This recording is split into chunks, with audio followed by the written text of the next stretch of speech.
নমস্কার বন্ধুরা, MND kitchen ব্লগে আপনাদেরকে স্বাগত। আজকে আবারও চলে আসলাম একটি নতুন রেসিপি নিয়ে। আজকের রেসিপি শঙ্কর মাছের ঝাল। তো মাছটাকে প্রথমে বালি বালি অংশটাকে আমি গরম জল দিয়ে পরিষ্কার করে নেব।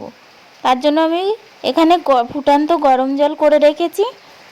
এখন মাছটাকে দিয়ে দেব। কিছুক্ষণ ভিজে গেলে আমি উপরে চামচ দিয়ে দিয়ে উপরের ছালটাকে তুলে নেব।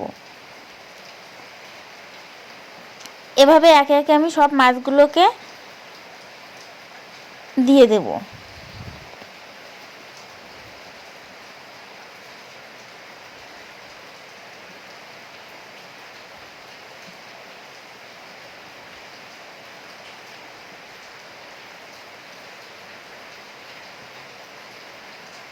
দেখো, এখন আমি মাছের ছালগুলো তুলে নিচ্ছি। এখন তো দেখো, মাছের ছালগুলো পরিষ্কার করা হয়ে গেছে।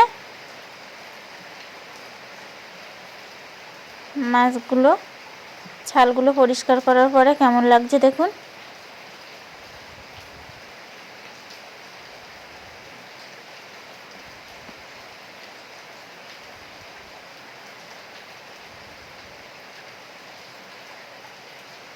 তো এখন আমি হলুদ ও পরিমাণ মতো লবণ দিয়ে মাছটাকে মাখিয়ে নেব। মাছটা আমার মাখানো হয়ে গেছে। এখন আমি কড়াইতে একটু তেল দিয়ে কড়াইটা গরম হয়ে গেলে একে একে মাছগুলোকে দিয়ে দেব।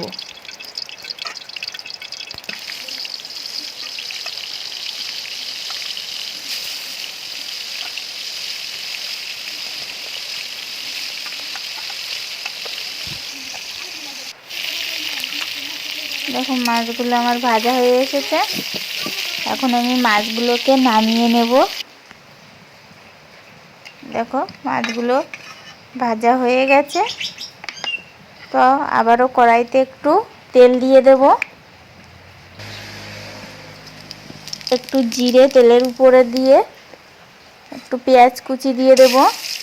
আর এখানে আমার লঙ্কা, আদা আর রসুন একই সাথে বেটে জল দিয়ে রেখে দিয়েছিলাম, সেটাকে আমি দিয়ে দিলাম। আবারও একটু নেড়ে চেড়ে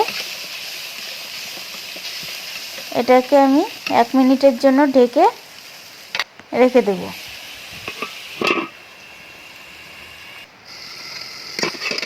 দেখুন, 1 মিনিট পরে মশলাটা কেমন লাল হয়ে এসেছে।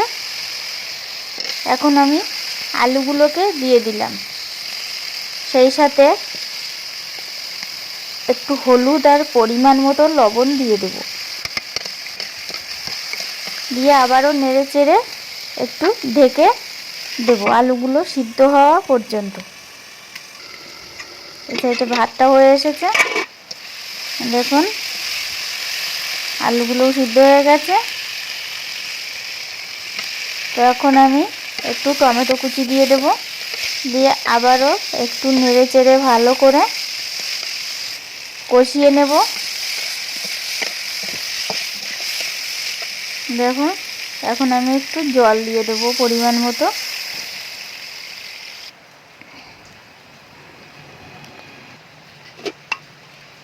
আবারও একটু ঢেকে দেব।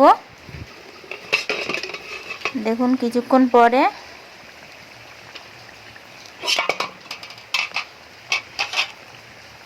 টকবক করে ফুটছে। এখন আমি মাছগুলোকে দিয়ে দেব।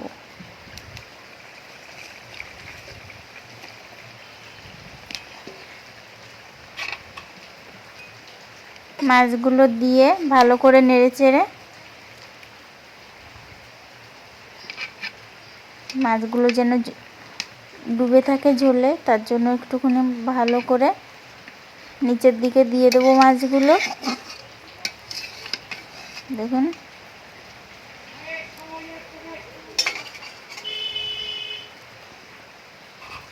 এখন আবারও একটু ঢেকে দেব। দেখুন, কিছুক্ষণ পরে আমার তরকারিটা হয়ে এসেছে।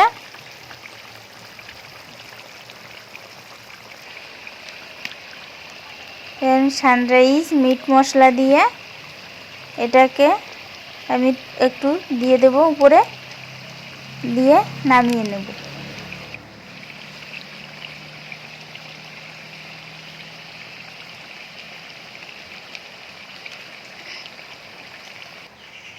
দেখুন আমার তরকারিটা রেডি হয়ে গেছে।